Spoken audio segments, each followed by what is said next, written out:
Meu nome é Arthur. E o dia em que minha dignidade foi posta à prova não foi em uma briga, nem em uma grande tragédia, mas no silêncio empoeirado de um cartório.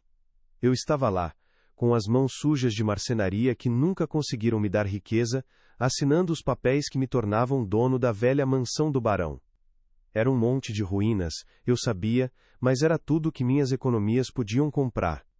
E foi ali, com a caneta ainda na minha mão, que a risada do meu cunhado Ricardo cortou o ar como vidro quebrado. Uma gargalhada alta, debochada, que fez até o escrivão desviar o olhar, constrangido.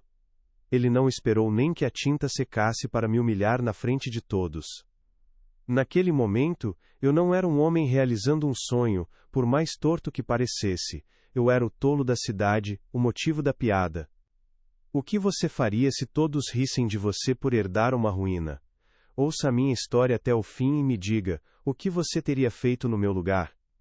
E também me diga de que cidade você está me ouvindo, preciso saber que não estou sozinho nisso. Se quiser ouvir mais histórias como esta, inscreva-se no canal. As palavras dele ainda ecoam na minha cabeça, mesmo depois de tantos anos. Você é o último dos tolos, Arthur, ele disse com aquele sorriso de canto de boca que ele sempre usava quando se sentia superior. Gastou o dinheiro do pão da sua filha para comprar um monte de cupim e assombração. Essa casa não vale nem a demolição. O silêncio que se seguiu foi pior que a risada. Os dois conhecidos que estavam ali, esperando sua vez, baixaram a cabeça, fingindo ler algum documento. O ar ficou pesado, carregado com a pena e o desprezo deles. Senti o sangue subir ao meu rosto, um calor de vergonha que queimava por dentro, mas meu rosto permaneceu uma máscara de pedra. Eu não daria a ele o prazer de me ver desmoronar. Apenas apertei a mandíbula com tanta força que senti meus dentes doerem. Aquela frase não era só um insulto, era um decreto, a sentença que a cidade inteira daria sobre a minha sanidade. Para eles, eu tinha acabado de enterrar meu futuro e o da minha filha. Eu não disse uma palavra. Terminei de assinar, empurrei os papéis para o escrivão com um aceno de cabeça e me levantei devagar. Cada movimento parecia calculado, lento, como se eu estivesse me movendo debaixo de água. Guardei minha cópia da escritura dentro de uma pasta de papelão gasta, a mesma que eu usava para guardar os desenhos dos poucos móveis que me encomendavam. O som do fecho de metal da pasta se fechando pareceu um trovão naquele silêncio mortal. Caminhei em direção à porta, sentindo os olhares de Ricardo e dos outros cravados nas minhas costas. Eram olhares que me despiam, que me julgavam como um pai irresponsável, um sonhador patético. Ao sair para a luz do sol da rua principal de Vale Sereno, a humilhação me seguiu como uma sombra. Não era mais um assunto privado. Agora, era uma história pública, pronta para ser contada e recontada nos bares e nas esquinas, crescendo a cada nova versão. O tolo Arthur e sua mansão mal assombrada. A notícia, como fogo em capim seco, se espalhou por Vale Sereno antes mesmo de eu chegar em casa. Naquela tarde, quando fui comprar pão, a dona da padaria me olhou com uma compaixão que feria mais do que qualquer ofensa. Os homens sentados na praça pararam de conversar quando passei, e pude ouvir o início de um cochicho seguido por uma risadinha abafada. Meu nome estava na boca de todos, associado à loucura, ao desespero. Ricardo, meu cunhado, fez questão de alimentar a fofoca, contando para quem quisesse ouvir como eu tinha jogado fora o pouco dinheiro que tinha, como estava arrastando minha filha Lia para a miséria por causa de um capricho. Em uma cidade pequena como a nossa, o julgamento da comunidade é uma prisão sem grades. Eu me senti completamente sozinho, um pária em minha própria terra, cercado por rostos conhecidos que agora me viam como um fracassado. Mas, o que ninguém ali sabia, o que nem mesmo Ricardo com toda a sua arrogância poderia entender, era que aquela mansão não era um monte de tijolos e madeira podre para mim. Era o último eco da minha falecida esposa, Helena. Ela amava aquele lugar. Em nossos passeios, ela parava em frente ao portão enferrujado, e dizia, com aquele brilho nos olhos que só ela tinha: "Essa casa não está morta, Arthur, só está sozinha. Ela só precisa de alguém com paciência para ouvir suas histórias." Comprar aquela propriedade foi a minha maneira de manter uma promessa silenciosa a ela, de honrar a sensibilidade de uma mulher que via beleza onde todos os outros só viam decadência. A humilhação que eu senti no cartório doía muito, mas no fundo do meu peito, uma chama teimosa se recusava a apagar.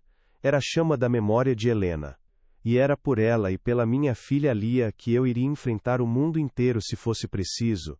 Eles podiam rir, mas eu ia ouvir as histórias daquela casa. A verdade é que aquela risada do Ricardo no cartório doeu fundo, mas não me quebrou. Quem nasce como eu, filho de pedreiro, aprende desde cedo que a vida é feita de calos nas mãos e de silêncios que valem mais que 1000 palavras. Eu cresci em Vale Sereno, numa casinha de 2 cômodos nos fundos de um terreno que meu pai pagou em prestações que pareciam nunca ter fim. Ele me ensinou o ofício da marcenaria não com livros, mas com o peso do martelo, com o cheiro da madeira cortada e com a paciência de quem sabe que um bom trabalho leva tempo. A madeira não aceita pressa, meu filho, ele dizia, ela precisa ser entendida, e eu entendi. Entendi que cada veio, cada nó, contava uma história. Talvez por isso eu tenha me conectado tanto com aquela velha mansão. Ela, como eu, tinha muitas histórias para contar, e ninguém parecia disposto a ouvir. Minha vida nunca foi de grandes saltos, foi uma subida lenta, degrau por degrau, cada um construído com o suor do meu rosto. Não tive tempo para estudos, para viagens. Minha juventude foi na oficina do meu pai, lixando, pregando, aprendendo a transformar uma tábua bruta em algo de útil, de belo. Quando ele se foi, a oficina ficou para mim, junto com suas ferramentas gastas e a fama de homem honesto. Mas honestidade em Vale Sereno não enche barriga. O trabalho era escasso, as pessoas preferiam os móveis baratos feitos em série, que vinham da capital. Mesmo assim, eu persistia. Cada cadeira que eu consertava, cada porta que eu instalava, era um pequeno ato de teimosia, uma prova de que a qualidade ainda tinha seu valor, mesmo que poucos a reconhecessem. Eu não juntei fortuna, mas juntei dignidade, e para mim, isso sempre valeu mais. Foi nessa vida simples que Helena apareceu. Ela não era de Vale Sereno, veio da cidade grande para ser professora na escola primária. E ela era como um sopro de ar fresco naquele lugar parado no tempo. Enquanto todos viam a poeira e o abandono da nossa cidade, ela via a beleza nas fachadas antigas, nas histórias que os mais velhos contavam na praça. Ela via a poesia onde eu só via trabalho. Lembro do dia em que a conheci. Ela me encomendou uma pequena estante para seus livros, e ficou horas na minha oficina, não para me apressar, mas para conversar, para entender o processo. Ela me olhou nos olhos e viu o marceneiro, não o coitado. Ela viu o homem. Naquele dia, a minha oficina, que sempre foi um lugar de solidão e trabalho, se encheu de uma luz que eu nunca tinha visto antes. Nós nos casamos 1 ano depois. Com o pouco dinheiro que tínhamos, compramos um terreno, e eu mesmo construí nossa casa, tijolo por tijolo, viga por viga. Lembro de uma noite de temporal, logo que nos mudamos, quando uma goteira apareceu bem em cima da nossa cama. Eu subi no telhado debaixo daquela chuva fria, com Helena segurando uma lanterna lá de baixo, o feixe de luz tremendo, mais firme. Quando desci, encharcado e com frio, ela me esperava com uma toalha seca e um sorriso que aquecia mais que qualquer fogo. Nós somos uma boa equipe, Arthur, ela disse. Naquele momento, eu soube que não importava o quão pobre eu fosse, eu era o homem mais rico do mundo. Nossa casa era pequena, imperfeita, mas era nosso palácio, construído não só com madeira e cimento, mas com cumplicidade e amor. Quando nossa filha Lia nasceu, meu mundo ganhou um novo centro. O cheiro de serragem da minha roupa se misturava com o cheiro de talco de bebê, e essa era a melhor combinação do mundo. Cada sacrifício passou a ter um propósito maior. As noites mal dormidas, as dores nas costas depois de um dia carregando madeira pesada, tudo valia a pena quando eu via aquele rostinho sereno dormindo no berço que eu mesmo construí. Eu prometi a Helena, olhando para nossa filha, que Lia teria as oportunidades que nós não tivemos. Ela iria estudar, iria conhecer o mundo para além das colinas de Vale Sereno. Essa promessa se tornou a minha força motriz, o motor que me fazia levantar todas as manhãs, mesmo quando o cansaço parecia insuportável. Foi por causa de Helena que a velha mansão do barão entrou na nossa vida. Em nossos passeios de domingo depois da missa, ela sempre me fazia desviar o caminho para passarmos em frente àquela propriedade. Eu via apenas uma estrutura decadente, um perigo para quem se aproximasse. Mas ela, com aqueles olhos que enxergavam a alma das coisas, via outra coisa. Olhe bem, Arthur, ela dizia, segurando minha mão. Essa casa não está morta, só está sozinha. Ela só precisa de alguém com paciência para ouvir suas histórias. Eu achava graça, dizia que era coisa de poeta, mas a convicção na voz dela era tão forte que, aos poucos, comecei a olhar para aquelas paredes rachadas de um jeito diferente. Comecei a tentar ver o que ela via. Lembro de um dia em especial, uma tarde de primavera. O mato ao redor da mansão estava coberto de pequenas flores silvestres. Lia, ainda pequena, correu para colher um buquê. Helena se sentou na grama, encostada na cerca enferrujada, e ficou observando a casa em silêncio por um longo tempo. Eu me sentei ao lado dela. Sabe, ela começou, com a voz suave, dizem que o velho barão era um homem muito solitário, que ele se isolou do mundo aqui dentro. Acho que ele só queria proteger algo de muito valor. Eu perguntei o que seria, esperando ouvir sobre ouro ou joias. Ela sorriu e respondeu: "A paz, meu amor." Ele queria proteger a paz dele. Aquelas palavras ficaram gravadas em mim. A mansão deixou de ser apenas uma ruína. Tornou-se o símbolo de um refúgio, de um silêncio precioso. A doença de Helena chegou sem aviso, como uma tempestade de verão. Foi rápida, cruel, e nos deixou sem chão. Os últimos meses foram um borrão de hospitais, cheiro de remédio e de um medo constante que me gelava a espinha. Eu continuei trabalhando, mas minha mente estava sempre com ela. Eu a via definhar, mas o brilho nos olhos dela, a sua doçura, nunca se apagou. Na nossa última conversa, ela segurou minha mão, a mesma mão calejada que ela tanto gostava, e me fez prometer que eu cuidaria de Lia, e que nunca deixaria que a amargura tomasse conta do meu coração. Ela não falou da mansão, não precisava. Eu sabia que, de alguma forma, aquele lugar fazia parte do legado de sensibilidade que ela queria deixar. Quando ela se foi, uma parte de mim foi junto. A vida depois de Helena foi um exercício diário de sobrevivência. Eu me tornei pai e mãe. Aprendi a trançar os cabelos de Lia, a ouvir suas confidências de adolescente, a estar presente em cada reunião da escola. O trabalho se tornou meu refúgio e minha obrigação em dobro. Eu pegava qualquer serviço, não importava o quão pequeno ou mal pago. As dores nas costas pioraram.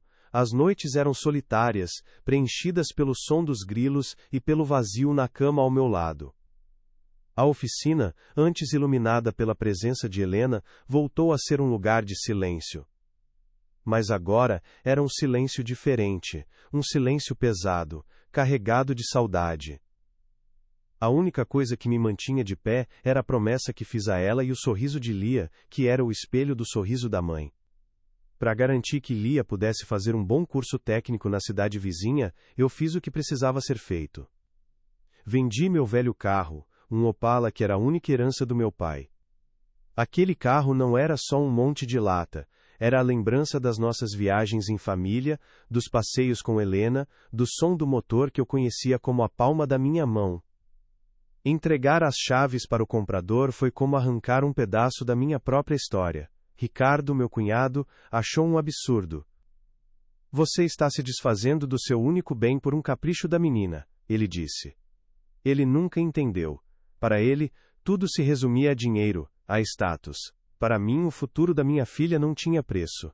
Era um sacrifício, sim, mas era um sacrifício feito com amor. Enquanto eu contava meus trocados para pagar as contas, Ricardo prosperava. A loja de materiais de construção que ele herdou do pai dele era a maior da região. Ele sempre fez questão de exibir sua riqueza, com seu carro novo, suas roupas de marca.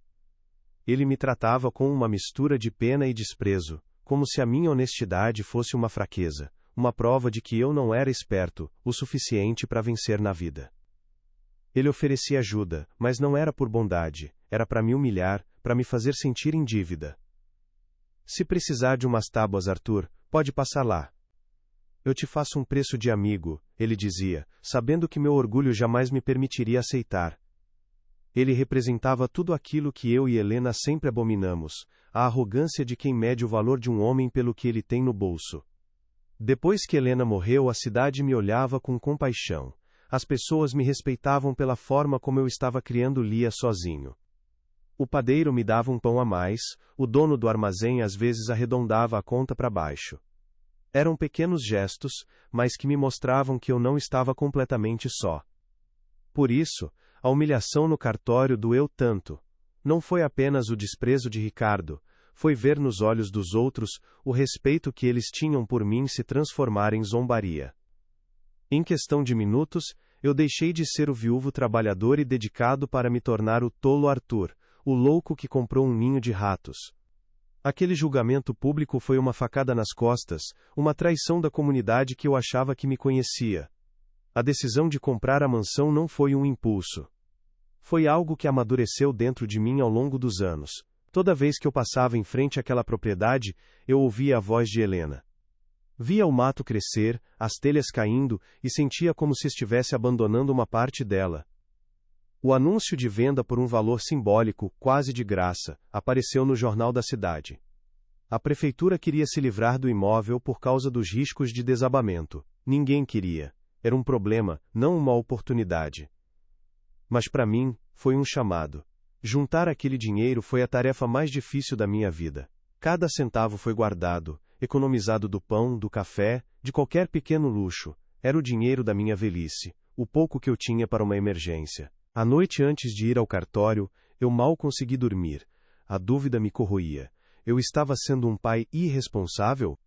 Estava jogando fora o futuro de Lia por uma memória, por um sentimento? Olhei para a foto de Helena na cabeceira da cama. O sorriso dela parecia me encorajar. Lembrei de suas palavras sobre a casa, sobre a paz, sobre ouvir as histórias. E entendi que aquilo não era um capricho. Era um ato de fé. Fé na minha intuição, fé no legado da minha esposa, fé de que havia algo ali que ninguém mais conseguia, vereador. Eu não estava comprando um monte de ruínas. Eu estava comprando a chance de manter viva a essência da mulher que eu amei, de construir algo que tivesse o espírito dela. Quando peguei o envelope com o dinheiro, minhas mãos tremiam um pouco. Não pelo valor, que era pouco para qualquer um, mas imenso para mim. Tremia pelo peso daquela decisão. Aquelas notas amassadas representavam anos de trabalho duro, de ferramentas gastas, de farpas nos dedos e de costas doloridas. Era a materialização da minha vida de operário. Levar aquele dinheiro para o cartório e trocá-lo por um pedaço de papel que me dava a posse de um problema era, aos olhos do mundo, uma loucura completa. Mas aos meus olhos, era a coisa mais sensata que eu já tinha feito. Eu estava investindo na minha própria paz, na memória de Helena, eu estava comprando um propósito. Agora, parado em frente ao portão enferrujado, com a escritura no bolso e as risadas de Ricardo ainda ecoando na minha mente, eu sinto o peso e a leveza da minha escolha.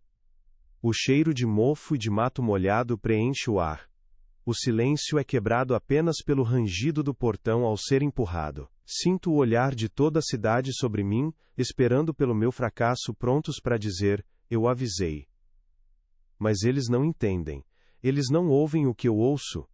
Em meio ao abandono, eu ouço a voz suave de Helena me dizendo para ter paciência, para ouvir as histórias que estas paredes guardam. A humilhação me deu um novo tipo de força. Uma força silenciosa, teimosa. Eles riram de mim, mas eu sou o único que tem a chave. E eu vou entrar. A poeira do cartório mal tinha sentado nos meus sapatos, e o veneno da zombaria já começava a se infiltrar no meu dia a dia. A primeira vez que senti isso de verdade foi na loja de ferragens do seu Afonso. Eu precisava de pregos, arame e um facão novo para começar a limpar o terreno. Ao entrar, o sino da porta anunciou minha chegada, e por um instante, tudo ficou em silêncio. Seu Afonso, que sempre me recebia com um aperto de mão firme e uma piada sobre o time de futebol, apenas acenou com a cabeça por cima dos óculos. O sorriso dele não chegava aos olhos. Havia uma barreira invisível entre nós, uma barreira feita de pena.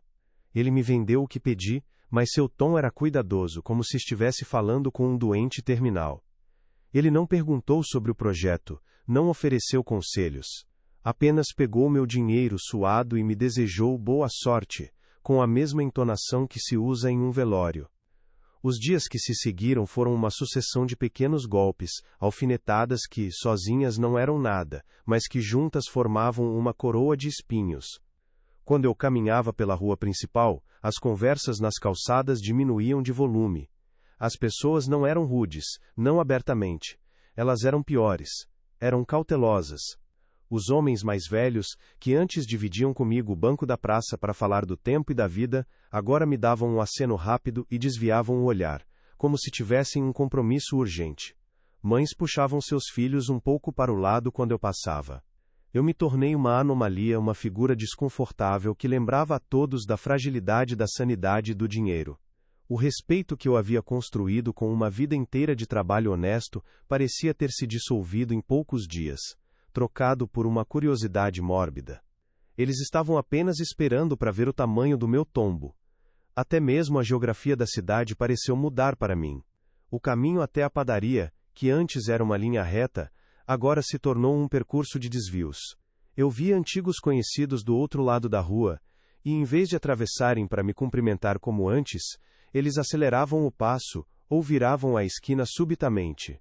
Era um balé silencioso e cruel de rejeição. Eu não era mais o Arthur marceneiro, o pai da Lia, o viúvo de Helena. Eu era o dono da ruína, e essa identidade me cobria como um manto pesado e sujo. Cada passo que eu dava em direção à minha nova propriedade parecia me afastar mais da comunidade que, um dia, eu chamei de minha. O isolamento não foi uma escolha. Foi uma sentença proferida em silêncio por centenas de jurados.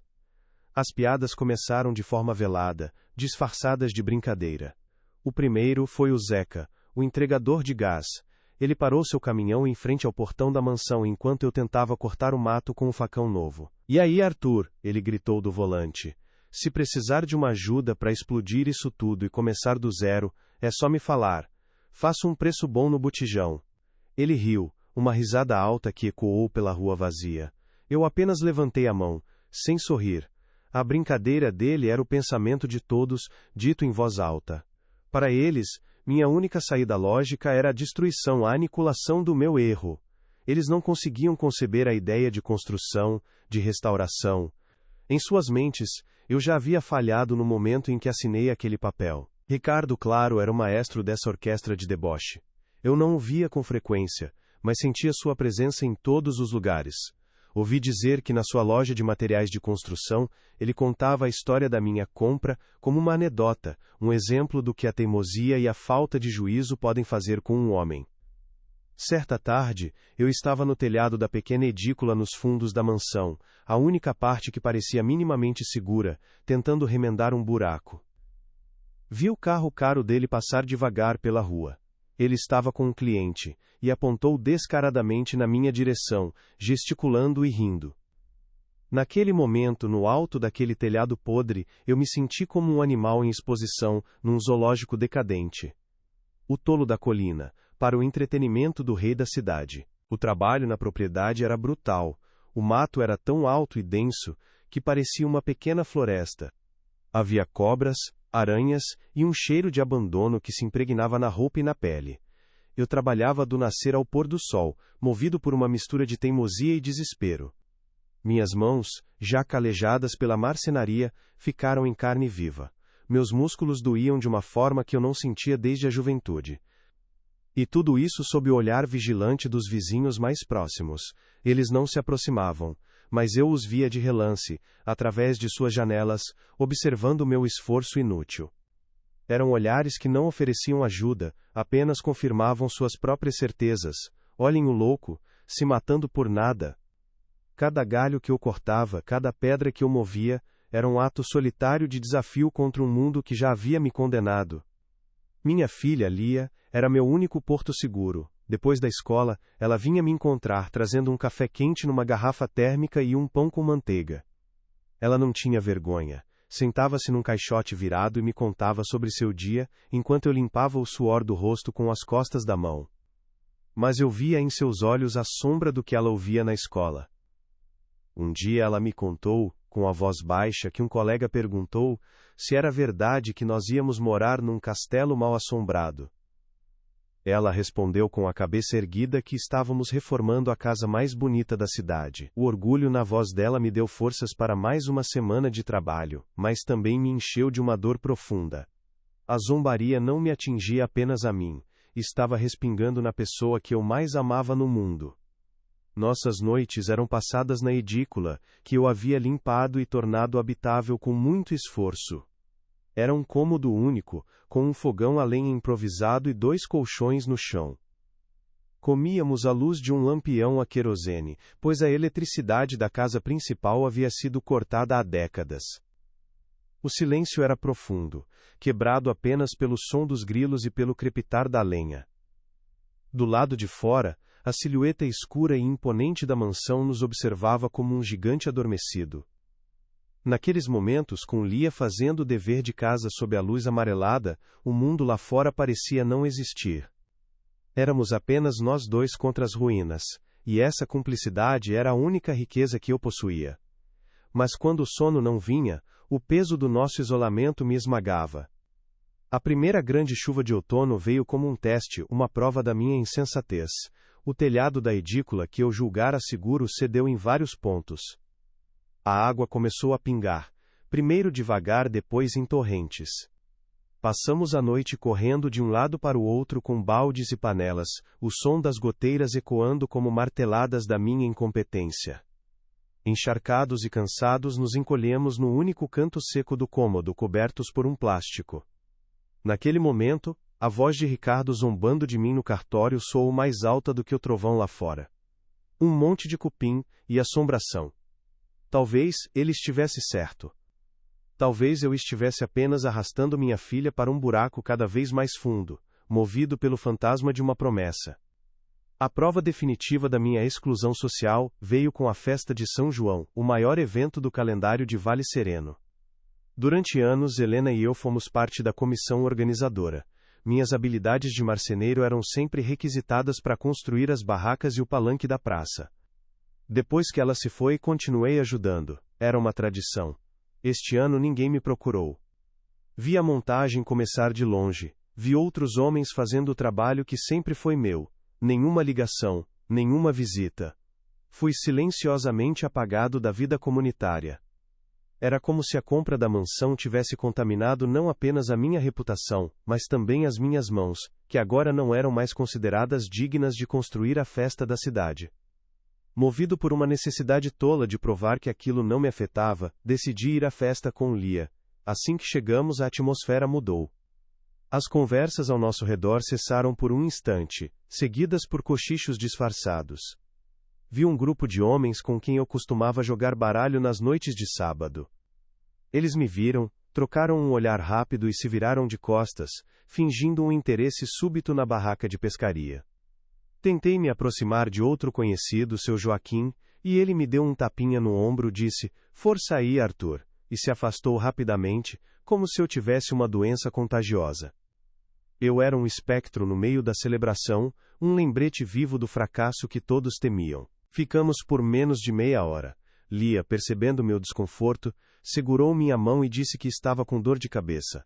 Eu sabia que era uma desculpa para me poupar de mais humilhação. A caminhada de volta para casa foi a mais longa da minha vida. O som da música e das risadas da festa ia ficando para trás, substituído pelo som dos nossos passos na estrada de terra escura. Cada passo era um eco da minha solidão. Chegamos ao portão da mansão, e na escuridão, ela não parecia assustadora. Parecia solidária. Naquela noite, entendi que a mansão e eu compartilhávamos o mesmo destino. Éramos os exilados de Vale Sereno, rejeitados por um mundo que não tinha paciência para entender o que se escondia por trás de uma aparência de abandono. Alguns dias depois, encontrei o Sr. Antunes, um antigo cliente para quem eu havia feito todos os móveis da casa. Ele me parou na rua, com uma expressão que misturava pena e impaciência. "Arthur, escuta um conselho de amigo", ele começou, baixando a voz como se estivesse me contando um segredo. "Eu soube que a madeireira da cidade vizinha compra madeira de demolição. Vende tudo. Vende as vigas, as portas, o assoalho. Você ainda tira um trocado bom com isso. Não seja teimoso, homem. Aceite a perda e siga em frente. Isso aí não tem mais salvação." Ele falava com a certeza de quem oferece a única solução racional, a única saída para um louco que não consegue ver o óbvio. Eu apenas agradeci pelo conselho. Não discuti, não tentei explicar sobre Helena, sobre a promessa, sobre o que eu sentia por aquele lugar. Seria inútil. Para ele, e para todos os outros, a mansão era apenas um amontoado de material de demolição. Meu sonho era o lixo deles. Minha homenagem era a loucura deles. Aquele conselho de amigo foi talvez mais doloroso que as piadas, pois vinha de um lugar de suposta sabedoria, de uma compaixão que me rebaixava, me tratando como uma criança incapaz de tomar as próprias decisões. Ele não via um homem lutando por um ideal, via um velho teimoso se afogando em dívidas e delírios, e estava me oferecendo uma boia furada. Com o passar das semanas, a zombaria e a pena se solidificaram em uma verdade aceita por todos. Eu era o velho tolo da mansão. Esse era meu novo nome, meu novo título, em Vale Sereno. As crianças às vezes corriam até o portão, gritavam louco, louco, e saíam correndo, numa brincadeira cruel que os adultos provavelmente incentivavam em casa. Eu comecei a duvidar de mim mesmo. Nas longas noites insones, eu me perguntava se eles não estavam certos. Olhava para as paredes rachadas, para o teto com buracos que mostravam as estrelas, e um desespero gelado tomava conta de mim. Teria eu sacrificado a segurança da minha filha por uma nostalgia, por um sentimentalismo que só existia na minha cabeça? O ponto de virada, o momento em que a realidade da minha situação me atingiu com a força de um soco no estômago, aconteceu numa tarde de sábado. Eu estava consertando uma das janelas quebradas da biblioteca, o cômodo que Helena mais amava. A janela dava para a rua lateral, e eu estava agachado, fora do campo de visão de quem passava. Foi quando ouvi as vozes de duas senhoras, Dona Elvira e Dona Cleide, vizinhas que eu conhecia desde criança. Elas pararam bem ali, à sombra de uma árvore, para fofocar. E o assunto, claro, era eu.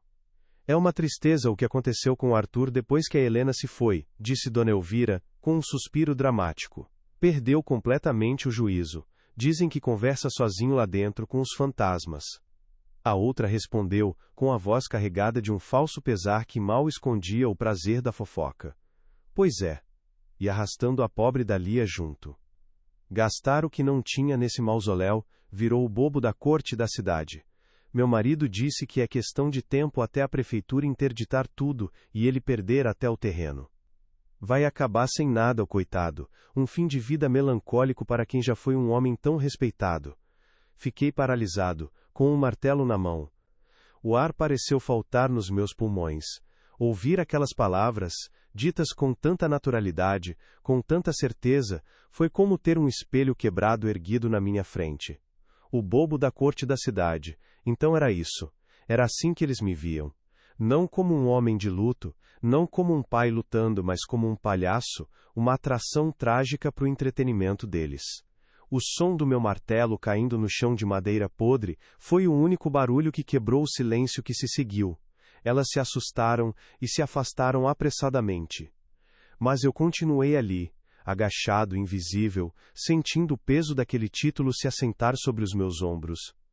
Naquele momento, a humilhação estava completa. E dentro de mim, algo se quebrou, mas no lugar algo mais duro, mais frio e muito mais determinado começou a se formar. Aquelas palavras bobo da corte da cidade não me quebraram. Pelo contrário, elas foram o estopim. Naquele momento, agachado atrás da janela, com o martelo frio na mão, a vergonha se transformou em uma brasa de raiva silenciosa. Uma raiva fria, calculada.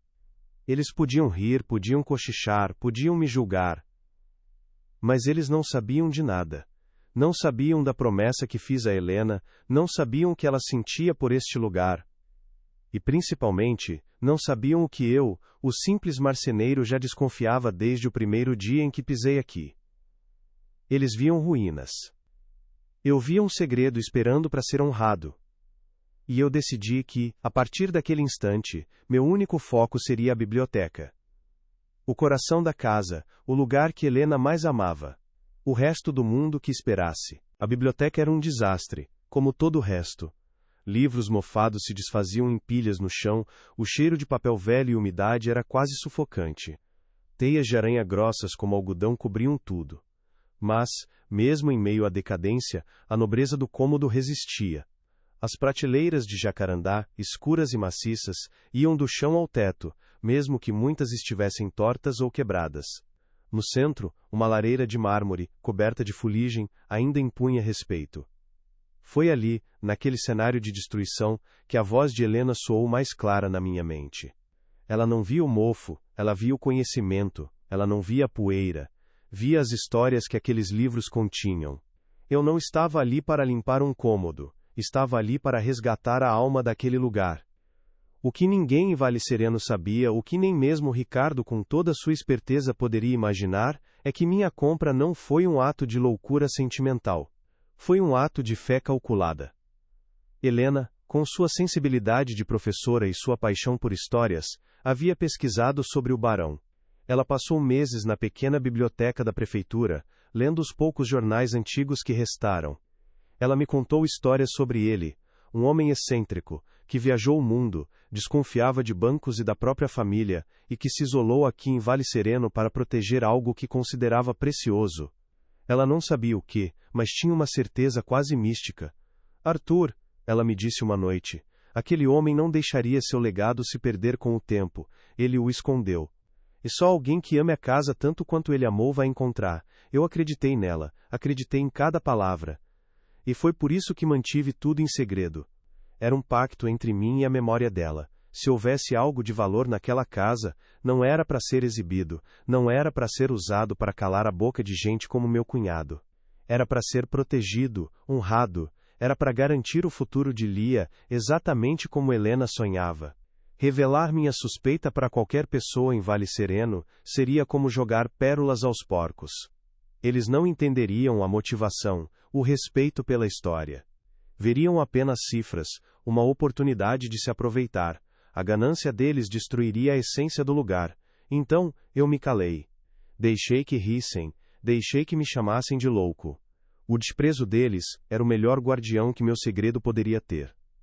Comecei o trabalho na biblioteca com um cuidado de cirurgião. Não era uma limpeza, era uma escavação arqueológica. Cada livro era retirado com cuidado, cada pedaço de madeira podre era inspecionado antes de ser descartado. Levei semanas apenas para limpar o chão, para reforçar as vigas que sustentavam o assoalho, para garantir que eu poderia trabalhar ali com segurança. Lia me ajudava depois da aula, limpando a poeira dos livros que ainda podiam ser salvos. Para ela, era uma aventura.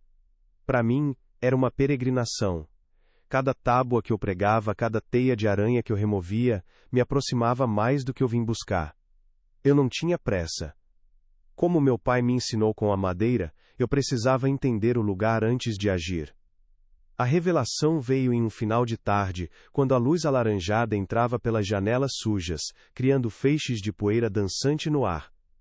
Eu estava examinando a grande estante de jacarandá que cobria toda a parede dos fundos. Era a única peça que parecia intocada pelo tempo, sólida, imponente. Como marceneiro, eu admiro um bom trabalho, e aquele era excepcional. Passei a mão pela madeira lisa e senti algo que apenas um profissional sentiria: uma junção.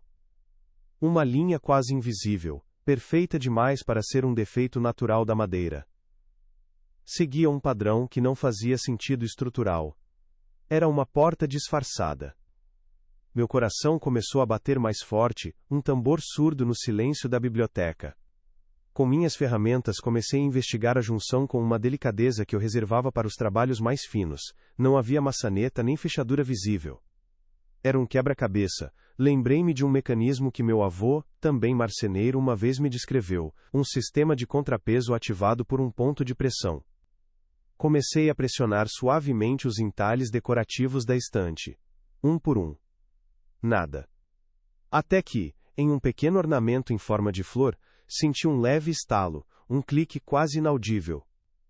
E então, com um gemido baixo e profundo de madeira antiga se movendo sobre trilhos escondidos, uma seção inteira da estante começou a deslizar para o lado, lenta e majestosamente. Atrás da estante, a escuridão revelou o contorno de uma porta de aço maciço, com uma grande roda de ferro no centro, como a de um cofre de banco antigo. O ar que saiu de lá era frio, parado, um ar que não via a luz do dia há quase um século. A visão era tão chocante, tão fora de lugar naquela casa em ruínas, que por um momento eu duvidei dos meus próprios olhos. Era real. Helena estava certa. O barão havia construído uma fortaleza dentro de sua própria biblioteca. Mas a porta estava trancada, e não havia combinação visível. Por um instante, o desespero ameaçou tomar conta. Eu havia chegado tão perto, apenas para ser barrado por uma parede de aço. Mas então eu me lembrei de outra coisa que Helena havia descoberto. O barão era um homem de hábitos, de rituais. Ele tinha um livro favorito, um volume de filosofia estoica que, segundo os registros da cidade, ele lia todas as noites. Voltei para a pilha de livros que salvei e comecei a procurar. E lá estava ele, encadernado em couro, com as páginas amareladas. Ao abri-lo, um pequeno pedaço de papel dobrado caiu no meu colo.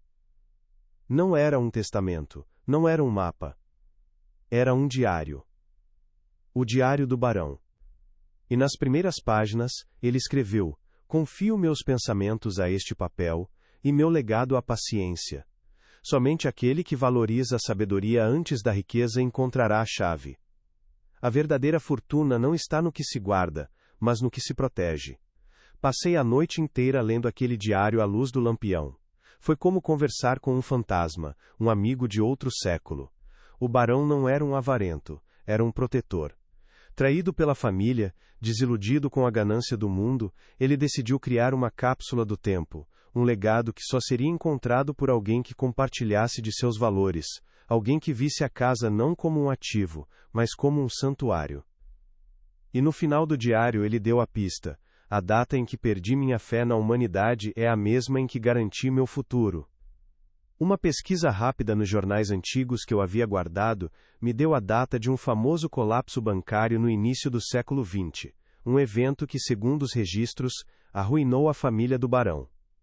Com as mãos trêmulas, voltei ao cofre. Girei a roda, colocando os números daquela data. O mecanismo, rígido pelo desuso, resistiu. Usei toda a minha força, e com um estalo metálico que ecoou pela casa inteira, a porta se destrancou. Empurrei o aço pesado, e a escuridão lá dentro deu lugar ao brilho fraco do meu lampião refletido em metal. O que eu vi me deixou sem ar. Não era uma pilha de moedas de ouro como nos filmes. Era algo muito mais organizado, mais metódico. Pequenas barras de ouro, empilhadas com uma precisão militar. Sacos de couro selados que, ao serem abertos, revelaram diamantes brutos, opacos sob a luz fraca. E, o mais importante, pastas de couro contendo apólices de companhias estrangeiras, algumas das quais eu nunca tinha ouvido falar. Levei semanas para entender o que eu tinha em mãos. Contratei, com o resto do meu dinheiro, um advogado e um avaliador na capital, 2 senhores discretos e recomendados por um antigo cliente de confiança. Eu não disse onde encontrei, apenas que era uma herança de família. A primeira avaliação foi conservadora, a segunda, mais detalhada, me fez sentar. O ouro e os diamantes sozinhos valiam dezenas de milhões. Mas o verdadeiro tesouro eram as apólices. Eram de empresas que haviam sido compradas e fundidas ao longo de décadas, e os certificados originais valiam uma fortuna para colecionadores e para os conglomerados que as sucederam. O valor total, estimado por baixo, era de 200 milhões de dólares. 200 milhões. Aquele número não parecia real. Era mais dinheiro do que Vale Sereno inteira jamais veria. Naquele dia, na volta da capital, eu não senti euforia. Não senti vontade de gritar, de comprar um carro novo, de esfregar a verdade na cara de Ricardo. O que eu senti foi uma calma profunda, uma paz que eu não sentia desde que Helena partiu. Era o sentimento de justiça.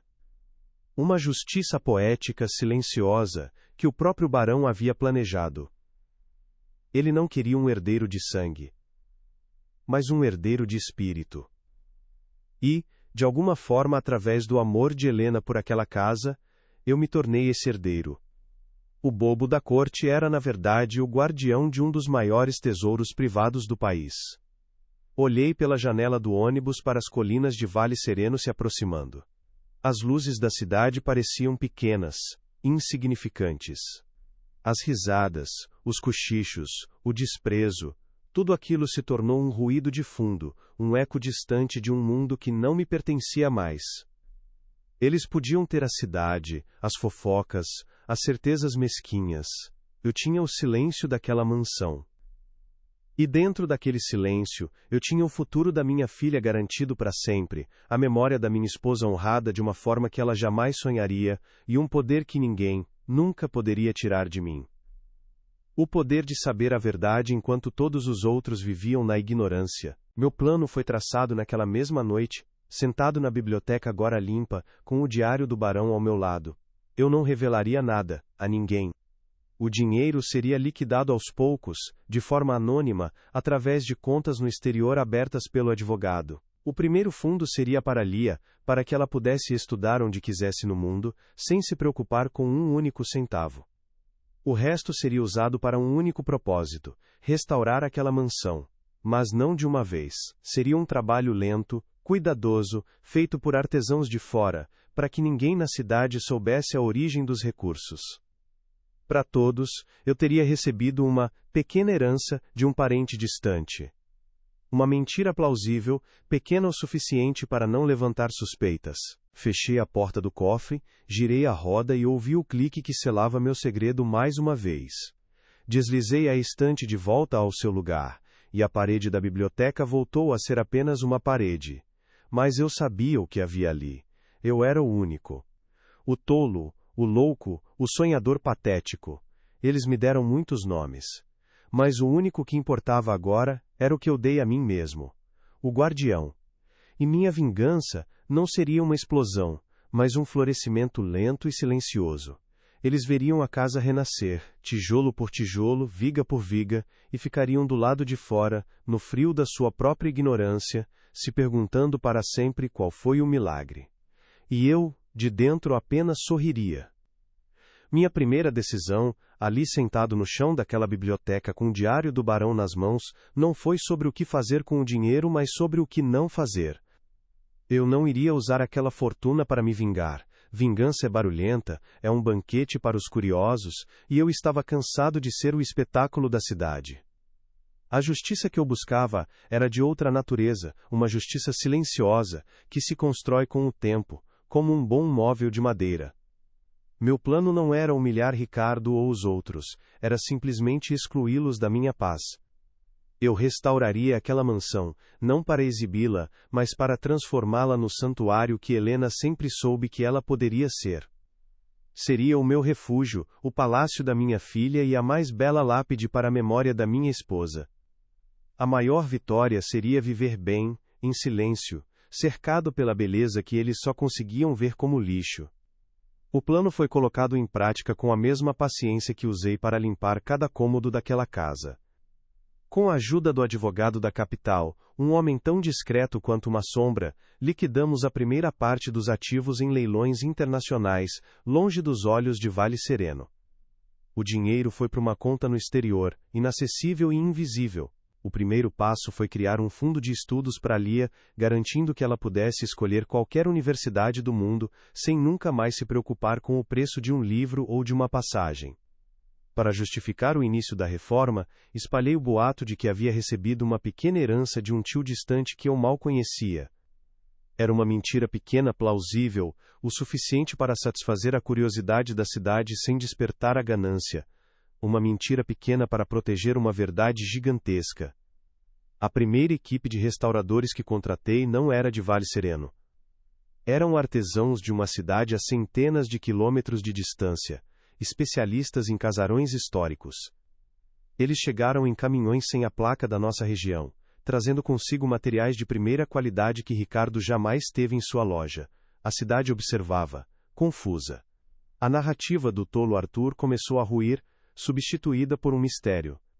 Eu via meu cunhado passar de carro pela rua diminuindo a velocidade, o rosto contorcido numa máscara de inveja e incompreensão.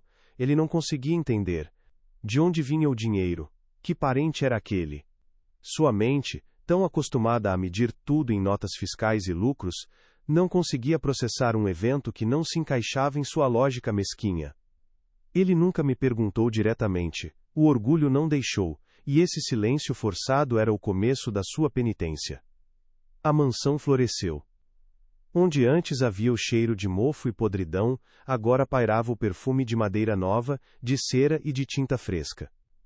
As janelas quebradas deram lugar a vidros que brilhavam ao sol, o telhado afundado foi substituído por telhas de ardósia, e o jardim, antes um emaranhado de mato, tornou-se um gramado verdejante com roseiras, exatamente como Helena descrevia em seus sonhos.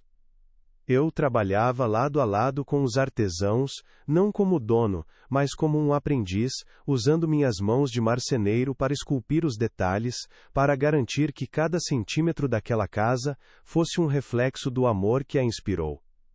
Para quem olhava de fora era uma obra impressionante. Para mim era a materialização da minha dignidade. A casa não era mais uma ruína, era a minha fortaleza, e os muros altos que a cercavam não serviam apenas para proteger a propriedade, mas para manter o mundo barulhento e julgador do lado de fora. Hoje, anos depois, escrevo estas palavras da biblioteca totalmente restaurada. Lia se formou com honras em arquitetura na Europa, e sempre que volta, diz que esta casa é o lugar mais pacífico do mundo. Ricardo faliu. Sua arrogância o levou a maus negócios, e ele nunca se recuperou. Às vezes, o vejo passar pela rua, um homem envelhecido, que olha para os portões da mansão com um misto de ressentimento e assombro. Ele nunca soube, e nunca saberá. A cidade inteira não sabe. Eles inventam histórias, falam de sorte, de um tesouro encontrado, mas são apenas sussurros no escuro. Minha justiça foi completa, e não precisei dizer uma única palavra. Eu protegi meu legado, honrei minha esposa, e dei à minha filha um futuro. Eles riram de um homem que comprou uma ruína, sem nunca entender que o verdadeiro valor não estava no que eu comprei, mas na paciência, no silêncio, e na fé de que, por trás do abandono, sempre pode haver um tesouro esperando por quem tem olhos para vereador. O entulho no final das contas estava dentro deles.